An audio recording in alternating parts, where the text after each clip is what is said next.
Hi friends, இது பிறைசூடா வான்மதியே நாவலோட 11வது episode. Story பிடிச்சிருந்தா மறக்காமல் ஒரு லைக் பண்ணி சப்போர்ட் பண்ணுங்கள். வாங்க வீடியோக்குள்ளார போகலாம். மித்ரா அர்ஜுன் எவ்வளவு கெஞ்சியும் அவனை தூக்கி எறிந்துவிட்டு அவளது சொந்த ஊருக்கு கிளம்பிவிட்டாள். அது இயற்கையின் எழில் கொஞ்சம் அழகிய மலை கிராமம். வருடம் முழுவதுமே குளிரும் பனியும் நிறைந்திருக்கும். விவசாயத்தை மட்டுமே அடிப்படையாக கொண்ட மலைஜாதி மக்கள் பலர் அங்கு வசிக்கின்றனர். பாதி பேருக்கு விவசாயம் உணவளிக்கிறது என்றால் மீதி பேருக்கு அங்கிருக்கும் மிகப்பெரிய டீ தூள் தயாரிக்கும் தொழிற்சாலையே உணவளிக்கிறது. மித்ரா கூட அங்குதான் பணிபுரிந்தாள். அவளுக்கு கொஞ்சம் இந்த ஊர் சொந்த ஊர் கிடையாது. அவள் சிறுவயதில் இருக்கும் பொழுதே அந்த டீத்தூள் தொழிற்சாலையில் ஏதோ வேலையாக வந்த அவளது அப்பா அந்த ஊரின் எழிலில் மயங்கி அந்த குடும்பத்துடன் அங்கேயே தங்கிவிட்டார். அவர் விட்டு சென்ற ஒரே சொத்து இப்பொழுது அவளுக்கு இருக்கும் வீடு மட்டுமே. அவளுக்கு இருக்கும் ஒரே சொந்தம் அவளது பாட்டி மட்டுமே. மனதில் சொல்ல முடியாத வேதனையை தாங்கிக் கொண்டு வீடு வந்து சேர்ந்தவள் சோஃபாவில் தொப்பென்று அமர்ந்தாள். அவளை பார்த்து ஓடி வந்து அவளது பாட்டி, வந்துட்டியா கண்ணு, வரதா ஒரு ஃபோன் கூட பண்ணல, திடீர்னு வந்து நிற்கிற என்று கேட்டார். இல்லை பாட்டி, போன வேலை முடிஞ்சிருச்சு, அதான் வந்துட்டேன் என்றாள். சரிம்மா, அர்ஜுன் தம்பியை பற்றி ஏதாச்சும் தகவல் கிடைச்சதா என்று கேட்டார். அவருக்கு அர்ஜுனை அவள் மீண்டும் சந்தித்தது பற்றி எதுவும் தெரியாதவாறும் மறைத்து வைத்திருந்தாள். எந்த தகவலும் கிடைக்கல பாட்டி என்று பொய்யுரைத்தாள். சரிம்மா, போய் குளிச்சுட்டு வா, உனக்கு சாப்பிட ஏதாவது ரெடி பண்ணுறேன் என்று அவர் சொல்ல அவளது அறைக்கு சென்றவள் மனதில் இருக்கும் வேதனைகள் எல்லாம் கரையும் அளவு அழத் தொடங்கினாள். எவ்வளவு அழுதாலும் கொஞ்சமும் குறையாத துக்கத்துடன் ஒரு கட்டத்திற்கு மேல் கண்ணீர் கூட வர மறுத்தது. அவளது பாட்டிக்குத்தான் அவளை பார்த்து மிகுந்த வருத்தம் ஏற்பட்டது. ஒரு வருடம் முன்பு வரை புத்தம் புதிய மலராய் பட்டாம்பூச்சியாய் சிறகடித்து கொண்டிருந்தவள் இப்பொழுது சிறகெல்லாம் ஒடிந்து போய் வாடிய கொடியாய் இருப்பதை அவரால் தாங்கவே முடியவில்லை.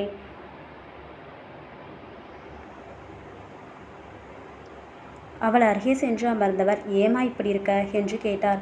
வேற எப்படி நான் இருப்பேன்னு எதிர்பார்க்குறீங்க பாட்டி? அவன் போனா போகட்டுமா, அவனை மறந்து நானே உனக்கு நல்ல பையனாக பார்த்து கல்யாணம் பண்ணி வைக்கிறேன்.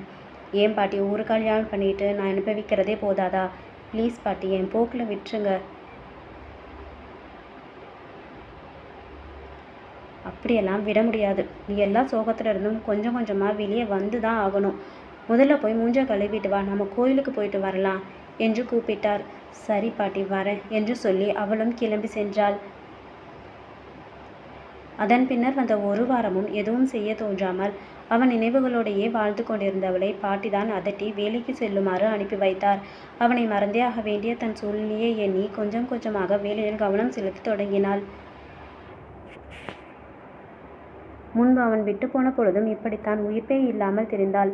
அதே பழகிவிட்டதாலோ என்னமோ இந்த முறை அவன் நினைவின் ரணங்களை இனிமையான பொக்கிஷங்களாக மாற்ற முயன்று அதில் வெற்றியும் கண்டாள்.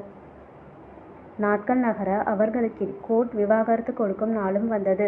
கோர்ட்டில் அர்ஜுனை கண்ட மித்ராவிற்கு முதலில் ஒரு பயம் வந்தது.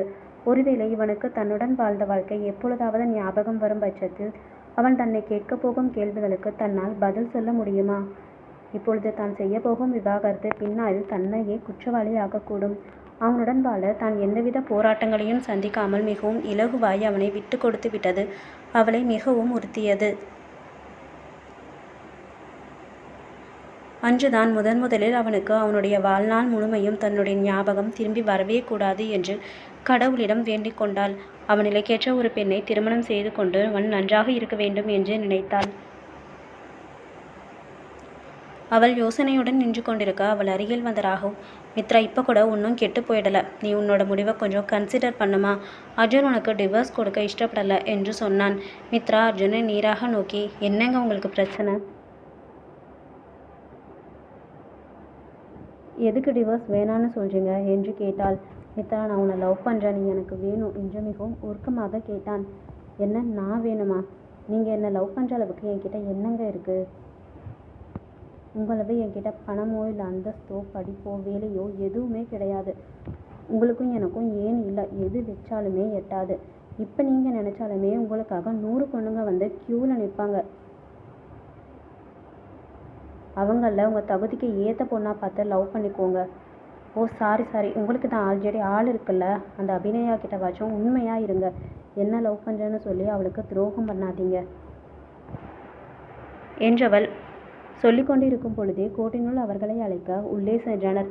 இருவரும் மனமொத்து பிரிவதால் எவ்வித விவாதங்களும் இன்றி விவாகரத்து உடனே கிடைத்துவிட்டது.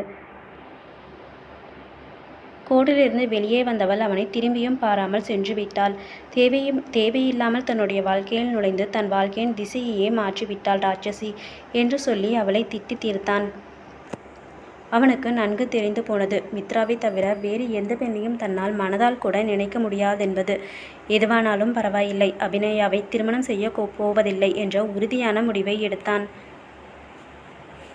கொஞ்சம் கொஞ்சமாக அவளது மனதை பேசி மாற்ற வேண்டும் என்ற உறுதியுடன் அந்த மித்ராவையும் தன் மனதில் இருந்து தூக்கி எறிந்தான். அவள் நினைவு தன்னை தாக்காதவாறு அவனுடைய வேலையில் முழு மனதுடன் மூழ்கி போனான். புவனேஸ்வரி மட்டும் அவ்வப்போது அர்ஜுனிடம் அபிநயாவை திருமணம் செய்ய சொல்லி வற்புறுத்துவார். ஆனால் அவன் அதையெல்லாம் ஒரு பொருட்டாக கூட மதிக்காமல் தான் சுற்றி கொண்டிருந்தான். நாட்கள் செல்ல செல்ல யாருக்காக இப்படி ஓய்வு கூட இல்லாமல் உழைக்க வேண்டும் என்கின்ற எண்ணம் அவனுக்கு விரக்தியை தோற்றுவித்தது. தினமும் ஆஃபீஸ் மீட்டிங், ப்ராஜெக்ட், பணத்தை மட்டுமே பார்த்து கொண்டிருந்தவன் மனம் உண்மையான பாசத்திற்காக ஏங்க ஆரம்பித்தது. தன்னை தாயாய் தாங்க ஒரு மடியை எதிர்பார்த்தான். ஆனால் அவனை சுற்றி பார்த்தவனுக்கு அவன் அக்கா இப்பொழுது அவனை நச்சரிக்கும் பாம்பாய் மாறியிருப்பது புரிந்தது. அபிநயாவோ சின்ன பெண், அவளை தாங்கவே ஒருவர் வேண்டும். வாழ்க்கையை சலிப்பாக போக சாப்பிடுவதும் குறைந்து போனது. பழைய சுறுசுறுப்பை தொலைத்தவனும் தன் மனம் எதைத்தான் தேடுகிறது என்று தெரியாமல் குழம்பி போனான். அந்த நிலையில்தான் ஒரு நாள் அபிநயாவின் பிறந்த நாள் வந்தது.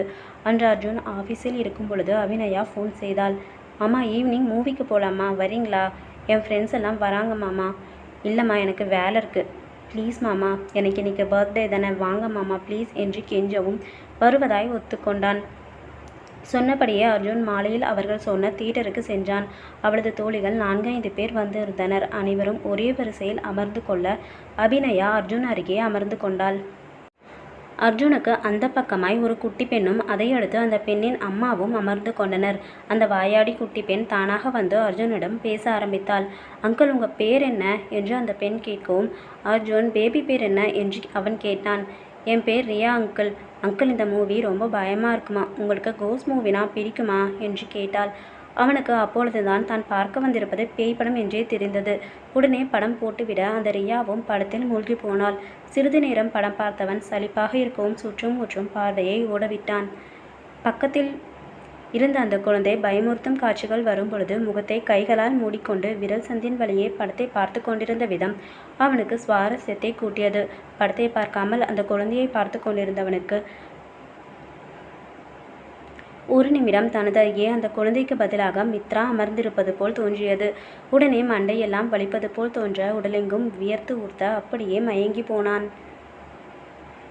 இன்டர்வெல்லின் பொழுதுதான் அவனை கவனித்த அபிநயா அவன் தூங்கிவிட்டதாக நினைத்து அவனை எழுப்பினாள். என்ன மாமா, தூங்கிட்டீங்களா என்று கேட்டவளிடம் ஆமாம், நான் கிளம்புறேன் என்று சொல்லிவிட்டு அவள் பதிலை கூட எதிர்பார்க்காமல் கிளம்பிவிட்டான். புத்தம் புதிதாய் அவனுள் பல நினைவுகள். அனைத்திலும் மித்ரா மட்டுமே தெரிந்தாள். யாரை நினைவில்லை என்று சொன்னானோ அவளுடன் உயிர் கலந்து தான் வாழ்ந்த காதல் சகாப்தம் அவன் கண்முன் விரிய ஆரம்பித்தது. இல்லை, முதலில் வீடு செல்ல வேண்டும் என்று நினைத்து காரை செலுத்தியவன் தன் படுக்கையில் வந்து விழுந்தான். கண்மூடி யோசித்தவனுக்கு எந்த ஒரு கஷ்டமும் தராமல் அனைத்து நினைவுகளும் ஓடத் தொடங்கியது.